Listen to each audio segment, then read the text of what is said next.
What's going on, everybody? Today I want to answer two questions. The first is a question that I get asked practically every single day, which is where am I getting all of these boosts that you guys are seeing me use in my Alliance War videos? Talking specifically about the attack, health, and the green champion boost that boost both your attack and health. Where am I getting all three of these boosts that I'm able to use them so frequently in my Alliance Wars?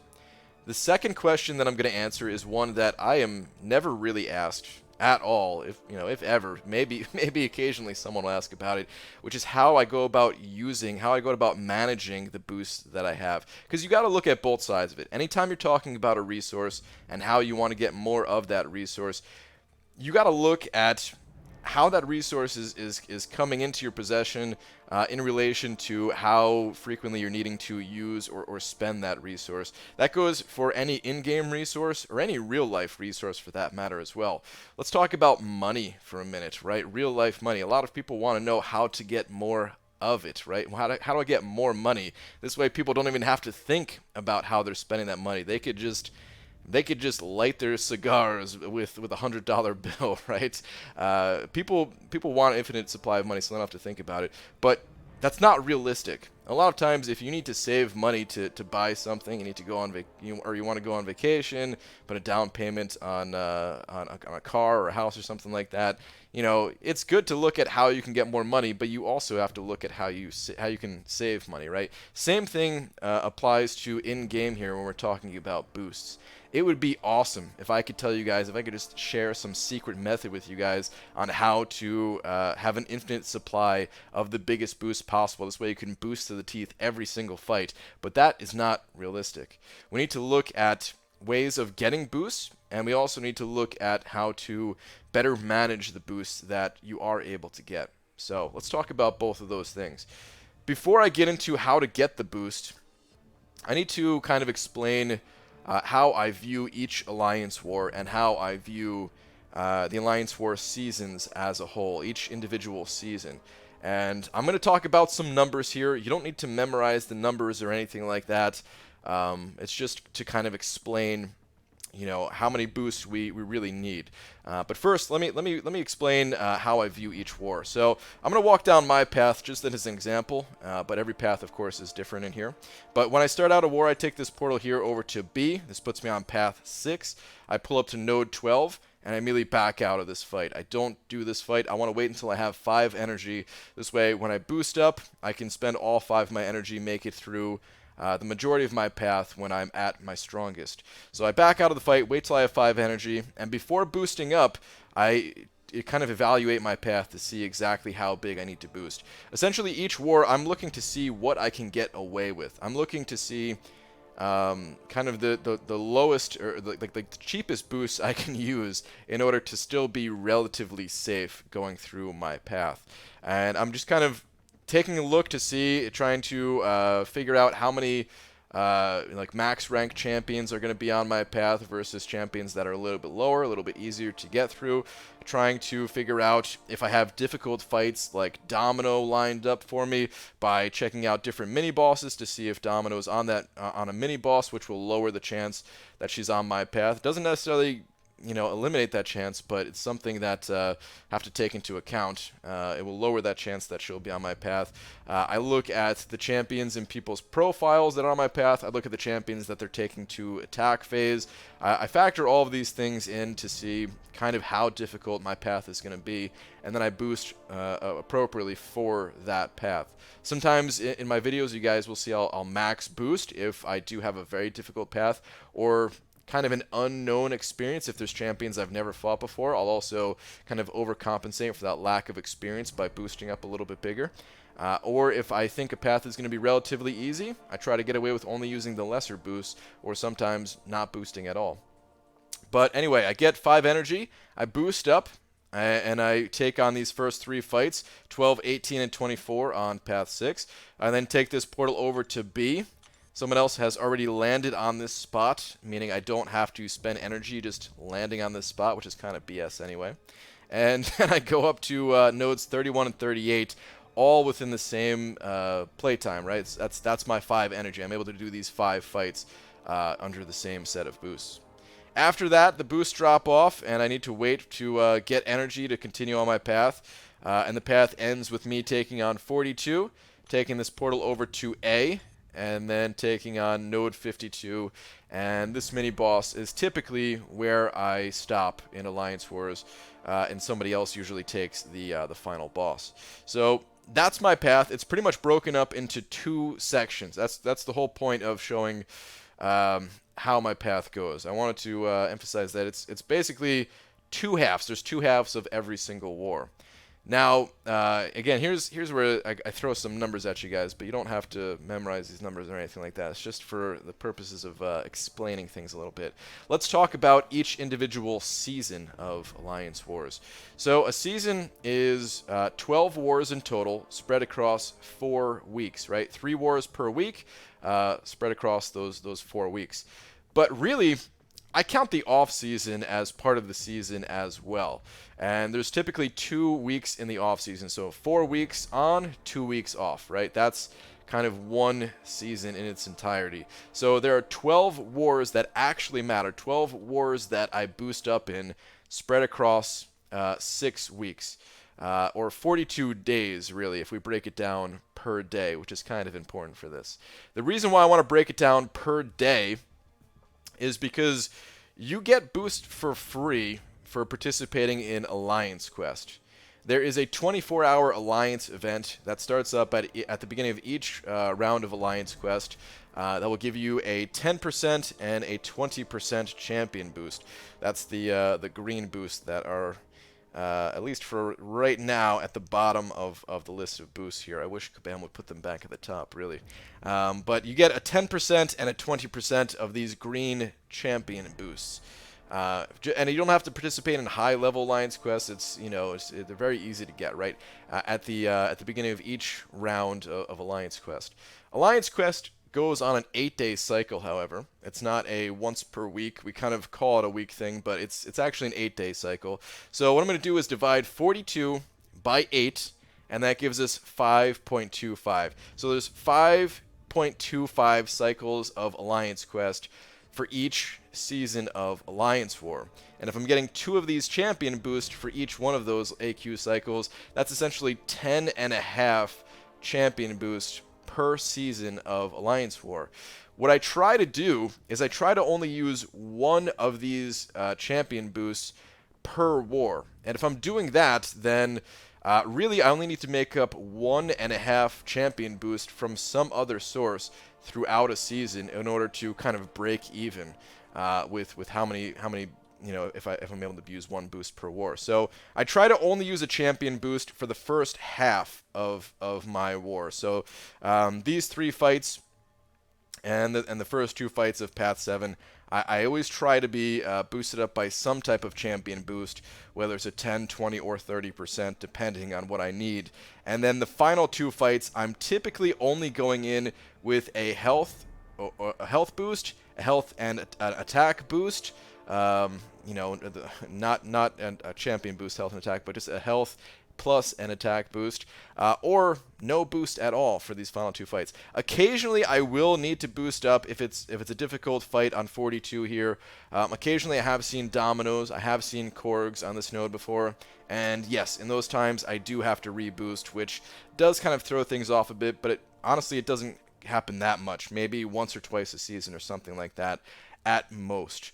I don't think this season I've even needed to do that, if I remember correctly.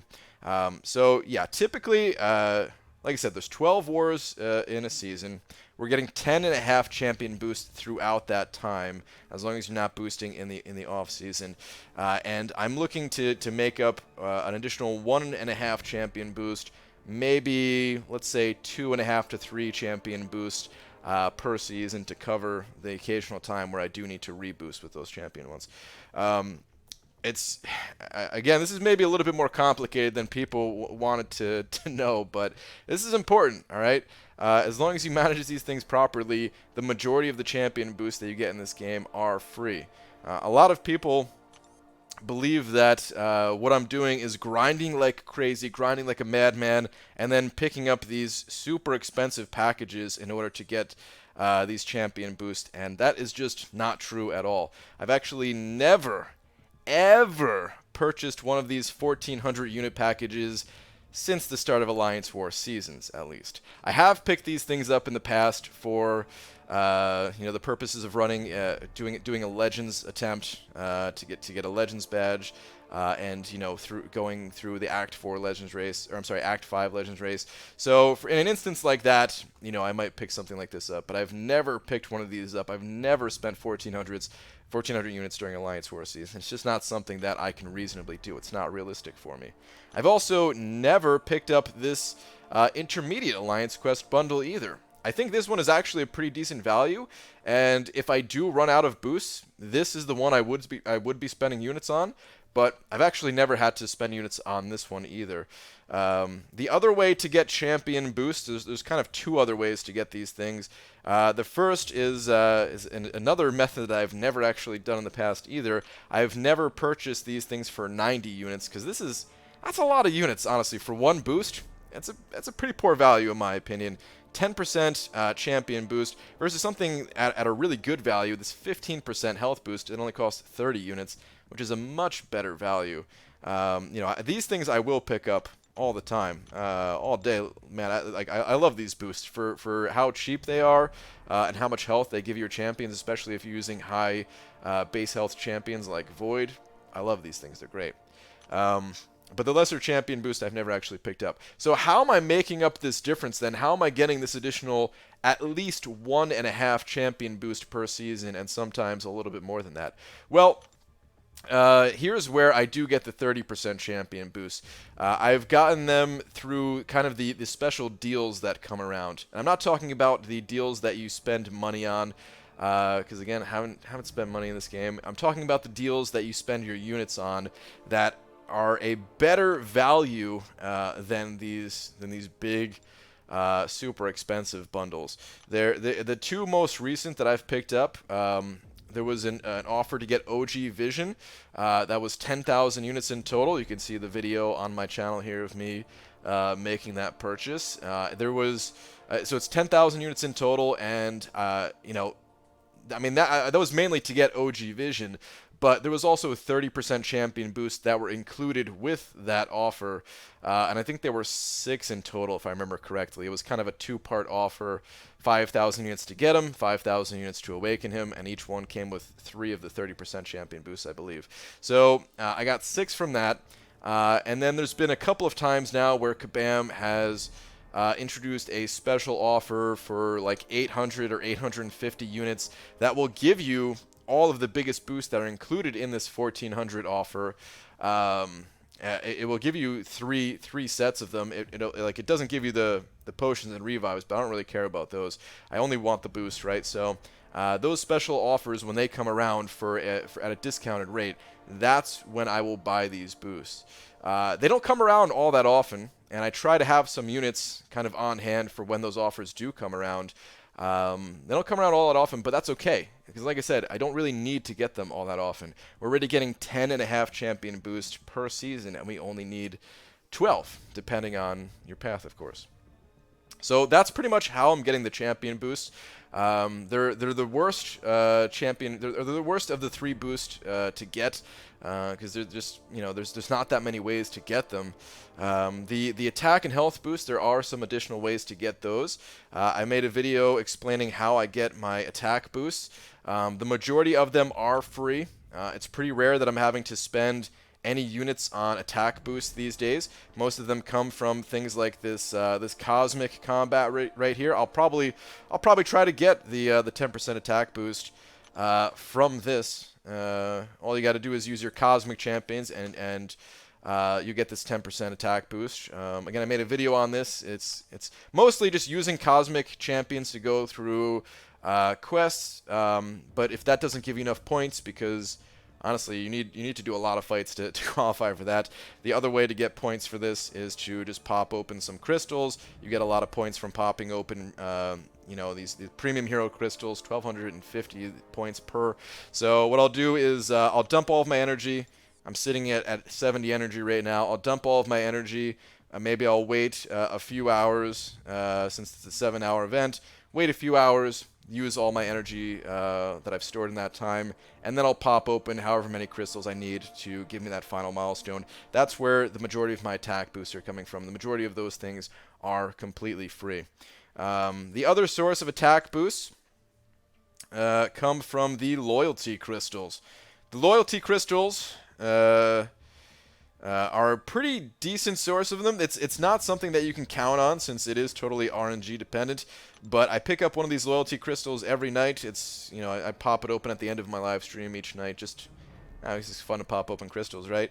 And if we scroll down this list here, you can see that there is a pretty decent chance to get a boost out of this thing. It's only 1,000 loyalty, and you have a 12% chance to get a regular boost, which are pretty good value, or an 18% chance to get a lesser boost. So combined, you know, 30% chance to get a boost out of this crystal. Yeah, I think that also includes the experience boost, which kind of sucks. But even if you account for the experience boost, I still get, you know, health or attack boost out of this crystal a decent number of times. So you know, I think it's absolutely worth picking this thing up. So I do get one of these every single you know, every single night basically. So that's like the two sources of attack boost. This is one of the sources for health boost, and the other source for health boost for me is just to, you know, pick up those the lesser health boost for 30 units. Again, I think this is a great value for what it gives you. 15% health. I mean, let's go ahead and take a look at the champion I run the most, which is Void, who is already sitting at 37,000 base health. I mean, 15% on top of that, that puts him over 40,000. I don't necessarily need to be using the you know, a champion boost along with that health boost every time in order to go through a fight pretty safely, you know. Even someone like Stark Spidey, who doesn't have the highest health pool, that additional 15% on top of his 25k, I mean, it helps. You know, it helps. It helps just to kind of pad your health meter that much more. And yeah, again, it'd be nice if I could just max boost for every fight, but that's not realistic, right?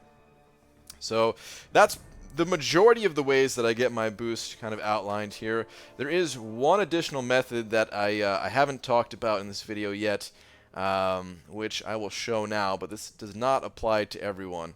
So let's go ahead and take a look at Marvel Insider. So Marvel Insider, I believe, is U.S. residents only. Actually, yeah, it says it. Yeah, it says it right here. U.S. resident to redeem. So unfortunately, again, this will not apply to everybody. But if you are a U.S. resident, some of these things that you can get on Marvel Insider include health boosts. Now, they don't include a lot of health boosts. This is only 1x health boost. Not the biggest deal, really. It's not something, you know, I'm not using my Marvel Insider points to specifically target these boosts, but, you know, I go for the exclusive 2-star champions that you can get through Marvel Insider. That's the thing that I actually care about. But, you know, the fact that you get a little bit of a boost along with it, you know, that's pretty nice. And this is not even a lesser health boost. This is a regular health boost, right? If you want to do other things to get points on this site and claim other rewards, then some of them can actually include the greater boost as well. So this offer includes 1x greater health boost, which is pretty nice, man.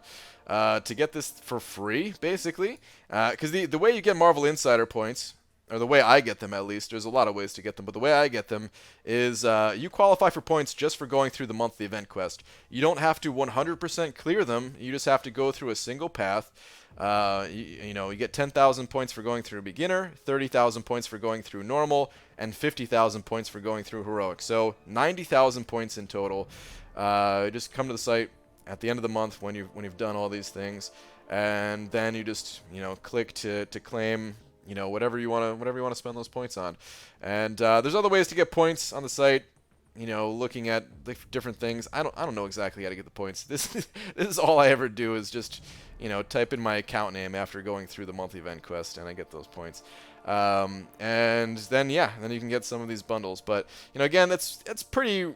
It's not exactly a constant source of the boosts going through that method. So it's just kind of a little bonus that will help to keep the supplies up a little bit. But that's pretty much it. The health and attack boost, they're pretty relatively easy to come by, I would say, or they're cheap to get if you need to get them. It's really the champion boost that is I would say maybe more of the unknown for certain people. I really, I honestly I don't recommend getting these big bundles. It's something that I think can lead to burnout. I understand that some people feel like they need to use these bigger boosts, which is unfortunate. Honestly, I really hate that it's a 30% champion boost. It's such a big difference between a 10% and a 30%. I wish it was something like 10, 15, and 20% for the champion boost, but it's not. Or honestly, just remove these things from the game, man. It's not that fun using the boosts, in my opinion. But hey, man, they're part of the game. So while they're part of the game, I'm gonna be using them. But yeah, you don't need to spend a lot of units on the champion boosts. Every once in a while, I get them through getting like those special deals that come around for units. If you do spend money in this game, there are occasionally 30% boosts in some of the offers that come around, but you don't need to get them. I never get them, and I'm still doing all right in terms of boosts. And if I ever run out of the boosts, then the package that I'm going to be picking up is this 750 bundle, because these mid-tier boosts, they're good enough to get the job done. I've taken on every single fight with these mid-tier boosts on my path at least, and been fine. So that's going to do it for this video. Hopefully some of this made sense. I know it was a bit of a longer one to kind of explain things, but yeah, that's what it is when it comes to managing these boosts, guys. So I hope you enjoyed it, and I will see you guys in the next one. Take care.